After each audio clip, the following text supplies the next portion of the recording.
කියන ලහිරු දැන් ඔයාට එතන තේරුණානේ. තේරෙනවා. ඒ කියන්නේ මට ආපු පොයින්ට් එක තමයි සම්බන්ධව දැන් මේ මට වචන කිව්විස් නෑ. අපිට ඇහෙන දෙයක් නේ සම්බන්ධව නිකන් අකුරු ටිකක් විතරනේ නේද? ඔව්. කර්මය කියන එක ලහිරු කර්මය කියන වචනය දැන් බලන්න ගලපලා ගත්තට පස්සේ අපිට ලහිරු කර්මය කියන වචනේ අපිට ඇහුන් නැත්තම් ඒක තමයි පැහැදිලි කරගන්නේ. කර්මය කියන වචනේ ලහිරු ඇහුන් නැත්තම් මොකද්ද කියන්නේ ඒකට? කියන්නේ නේද? එතකොට ගොඩක් අය හදාගත්තු දෙයක් එක්ක නේද මේක ගලපන්නේ? ඔව්. වචනයක් ඇහිලා ඒ ඇහිච්ච වචනට ගලපනවා. ගලපන්නේ ඒවා. මනෝ විඥානයනේ. ඔතන මනෝ විඥානයම ඇඩ් වෙන්නේ.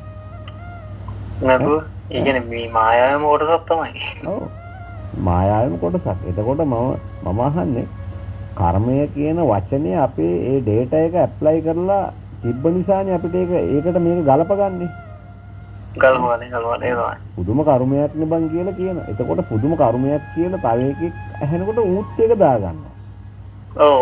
පොඩි එකෙක් ඇහුනොත් ඒ පොඩි ළමයාත් ඒක දාගන්නවා. එතකොට ඒ ළමයාට වරමා ගන්නවා. ඔව්. එතකොට ඒ ළමයා නිකම්ම ඇදලා දානෝනේ අර කර්මය කියන තැනට. ඒක තමයි ඇත්තටම කර්මයක් ගෙවනවා. එතකොට ඇත්තටම කර්මයක් ගෙවන්නේ හදාගත්ත කර්මයක් තුල ගෙවන්නේ. හදාගත්ත එකක්. ඒක තමයි. ඒක හදාගත්ත මේ එකක් නේ ගෙවන්නේ. එතකොට අපිට මේ කර්මය කියන වචනේ ඇහුන නිසා අපි එහෙම කරනවා. එතකොට අපිට ඇහිච්ච අනිත් වචන ඔව් සංසාරේ මේ සම්බන්ධ වුවත් එහෙමනේ. ඔව්. ඉතින් මේ ඒක නිවන බලද්දිත් එහෙම තමයි ඉන්නේ. එතකොට හැමදේ හරි පොයින්ට් තේරෙන්නේ නවතිනවා සම්බන්ධ. නවතින්න නවාතැන්පලක් තියෙද්දි නවතින්නම තියෙද්දි මේක එහෙම කරනවා.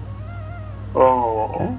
මේ මොන හරි දෙයක් මේ සැක් කරපු එකක් නෙමේ ඒකට ගලප යන්නේ අපි. නේද සම්බන්ධ ඒක නෙමෙයි. කර්මය. ඔව්. ඒක සම්බන්ධ මේ ලෝකෙ ක්‍රියේට් වෙන හැටි දැන් පැහැදිලි මේ කියන්නේ. දැන් මේන අල්ලගෙනනේ දැන් ක්‍රියේට් වෙන්නේ අපි ඇත්තම කිව්වොත් දැන් ඔතන ඔහොම බලද්දි ලෝකෙ ක්‍රියේට් වෙන්නේ නැහනේ. ඔව්. ඒකනේ. අනෑන මං ගන්න. ඉතින් ඒ වගේ මේ ඇත්තටම මේ ටිකක් බුද්ධිමත්ව නැවතිලා මේක හෙව්වොත් ඔව් ඇත්තටම මේ Taman ඇහිච්ච වචනයකට මේ දැන් ගලපනවා ඒක තියලා. ගලපනවා. දැන් සම්පතෝ වචනේ ගැන කිව්ව සම්පස්සෝ දැන් හිතන්නකෝ දැන් ඔය කර්මය කියන නිකන් අපි ඔය ඇහෙන ශබ්ද තරංග ටික කොයියෝ නිකන් වචන විකලා කිව්වම ඕක ඇත්තම ලෝකෙ ක්‍රියේට් නැහැ නේ.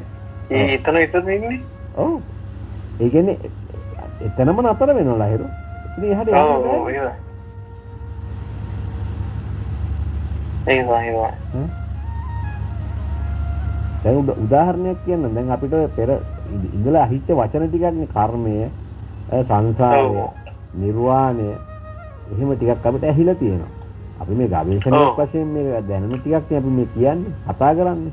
ඔව්. ඒකට කුරුල්ලෙක් සද්දයක් ඇහුනොත් ඇත්තටම නේ බලන්න මේ කුරුල්ලෙක් කියන්න බෑනේ. කුරුල්ලෙක් සද්දයක් ඇහුනොත්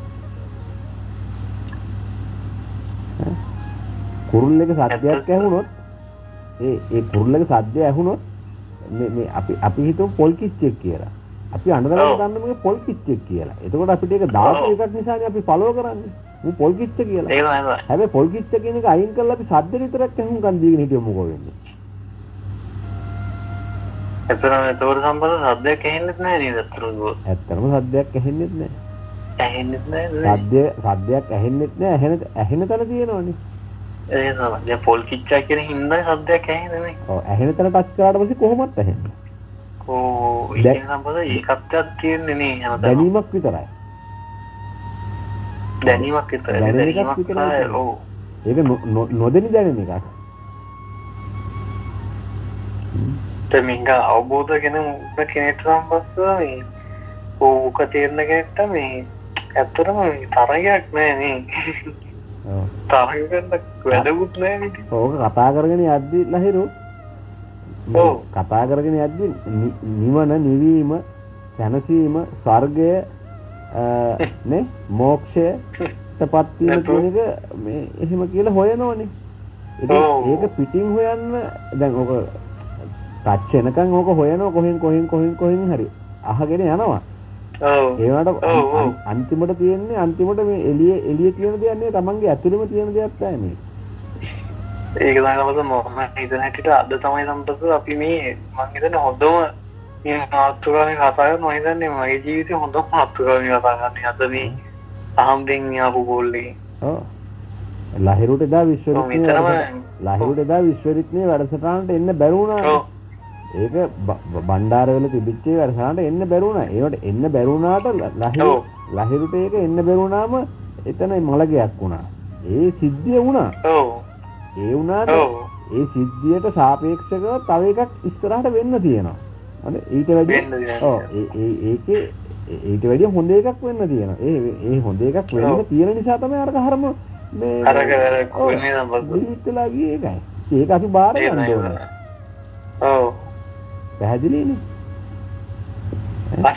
ඔව් ගොඩක් අය වෙලා තියෙන්නේ ඇත්තටම මේ ඒ කියන්නේ බුදුන් වහන්සේගේ දේශනාව අහලා මේ ඒ දේශනාව මොකද්ද කිව්වේ මොනවද උන්වහන්සේ කියලා තියෙන්නේ කියන එක තමයි අපි හොයන්න ඕනේ. අපි බුදු පූජා කරන්න ඒ චාරිත්‍ර වාරිත්‍ර කවදාවත් ඒක එපයි කියන එක නෙවෙයි කියන්නේ. නෑ අනිවාර්යයෙන් මුල්ම හොඩි එක කරන්න ඕනේ. යාතිකා කියන්න ඕනේ යාතිකා කරන්න ඕනේ. ඒක කරන්න ඕනේ. හරිද? මේක මුල් හොඩිය. හරිද? ආධ්‍යාත්මික ගමනේ මම දන්නේ මුල් හොඩිය ඒක. හැබැයි ආධ්‍යාත්මික ගමනේ හරියටම තහවුරු වෙන්නේ මොකද්ද මේ කිව්වේ? උන්වහන්සේලා මොකද්ද කිව්වේ? ජීසස් මොනවද කියලා තියෙන්නේ? ඒකයි විග්‍රහ කරගන්න ඕනේ. ඒක හොයන්න ඕනේ. ඒක කතා කරන්න ඕනේ. එතකොට අල්ලා මොනවද කිව්වේ?